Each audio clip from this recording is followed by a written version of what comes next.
നമ്മളെ ഇഷ്ടപ്പെടാത്ത ഒരാൾക്ക് ഒരിക്കലും സഹിക്കാൻ കഴിയാത്ത ഒരു കാര്യമാണ് നമ്മൾ അവരുടെ മുമ്പിൽ സന്തോഷത്തോടെ നിൽക്കുന്നു എന്നത്. നമ്മൾ അവരെ കൊല്ലുന്നതിന് സമമായിട്ടാണ് അവർക്കത് തോന്നുക. മിക്ക കാര്യങ്ങളും പഴയപോലെ ആക്കിയെടുക്കാൻ ഒരിക്കലും നമുക്ക് കഴിയില്ല. ജീവിതവും സമയവും മുന്നോട്ടല്ലാതെ ഒരിക്കലും പിറകിലോട്ട് വരുന്നില്ല. പഴയതുപോലെ ആകുവാൻ വേണ്ടി ശ്രമിച്ചു വെറുതെ സമയം കളയാതെ പുതിയതുമായി പൊരുത്തപ്പെട്ടു ജീവിക്കുക. ആരോടും പറയാത്ത ചില കാര്യങ്ങൾ നമ്മൾ ചില വ്യക്തികളോട് പറയുന്നത് അയാളോട് ഇഷ്ടമുള്ളതുകൊണ്ട് മാത്രമല്ല, മറിച്ച് അയാൾക്ക് നമ്മളെ മറ്റാരേക്കാളും മനസ്സിലാക്കാൻ കഴിയുമെന്ന് ഉറപ്പുള്ളതുകൊണ്ടാണ്. നമുക്കുള്ളത് എല്ലാവർക്കും ഉണ്ടാകണമെന്നില്ല. എല്ലാവർക്കുമുള്ളത് നമുക്കും ഉണ്ടാകണമെന്നില്ല. അതിനാൽ ഒരാളുടെ ഇല്ലായ്മയെ പരിഹസിക്കാൻ നാം ആരുമല്ല. മുഖങ്ങൾക്കിടയിലുള്ള മുഖംമൂടികൾ തിരിച്ചറിഞ്ഞിട്ടും അറിയാത്ത ഭാവത്തിൽ ഒരു പുഞ്ചിരിയോടെ നിൽക്കാൻ കഴിയുന്നുണ്ടെങ്കിൽ അത് നിന്റെ വിജയമാണ്.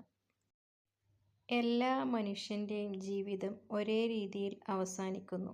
അവർ എങ്ങനെ ജീവിച്ചു, അവർ എങ്ങനെ മരിച്ചു എന്നതിൻ്റെ രീതികൾ മാത്രമാണ് ഒരു മനുഷ്യനെ മറ്റൊരാളിൽ നിന്നും വേർതിരിക്കുന്നത്. വിശ്വാസം എന്നത് പെട്ടെന്ന് നേടിയെടുക്കാൻ പറ്റിയ ഒന്നല്ല. പങ്കാളിയോടുള്ള വാഗ്ദാനങ്ങൾ പാലിക്കുകയും സത്യസന്ധത പുലർത്തുകയും ചെയ്താൽ മാത്രമേ വിശ്വാസം നേടിയെടുക്കാൻ പറ്റുകയുള്ളൂ. ജീവിതത്തിൽ നാം ആർക്കെങ്കിലും എന്തെങ്കിലും ഒരു നന്മ ചെയ്തിട്ടുണ്ടെങ്കിൽ അതൊരിക്കലും പാഴായി പോവില്ല. ഒരു പക്ഷേ നമ്മൾ ആർക്കാണോ നന്മ ചെയ്തത് അവരിൽ നിന്നാവില്ല നമുക്ക് തിരിച്ചു കിട്ടുക. മറ്റാരിൽ നിന്നെങ്കിലും ആവാം ഒരു പക്ഷേ നിങ്ങൾക്കത് തിരിച്ചു കിട്ടുക. നിങ്ങളുടെ മക്കളോട് നിങ്ങൾ സംസാരിക്കുക, അവരോടൊപ്പം കളിക്കുക. മറ്റാരേക്കാളും നിങ്ങൾ അവർക്ക് മികച്ച സുഹൃത്തായിരിക്കണം. ഈ സമൂഹം ധാരാളം ചീത്ത സുഹൃത്തുക്കളെ പ്രദാനം ചെയ്യുന്നു.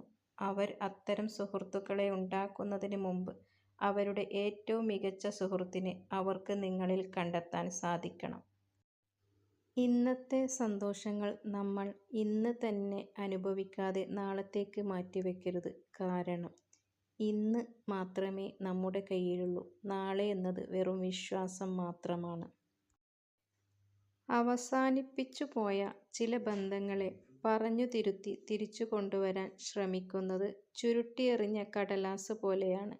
എത്ര നന്നായി നിവർത്താൻ ശ്രമിച്ചാലും ചില ചുളിവുകൾ അവിടെ തന്നെ ഉണ്ടാകും. ആളുകൾ നിങ്ങളുടെ കഴിവിനെക്കുറിച്ച് സംശയിക്കുമ്പോൾ ആത്മവിശ്വാസം കൈവിടുകയോ നിങ്ങൾ നിങ്ങളുടെ കഴിവിനെ തരം താഴ്ത്തി കാണുകയോ ചെയ്യരുത്. പകരം ഇതോർക്കുക, ആളുകൾ എപ്പോഴും സ്വർണത്തെയാണ് അതിൻ്റെ പരിശുദ്ധിയെ ചൊല്ലി സംശയിക്കുന്നത്, അല്ലാതെ ഇരുമ്പിനെയല്ല.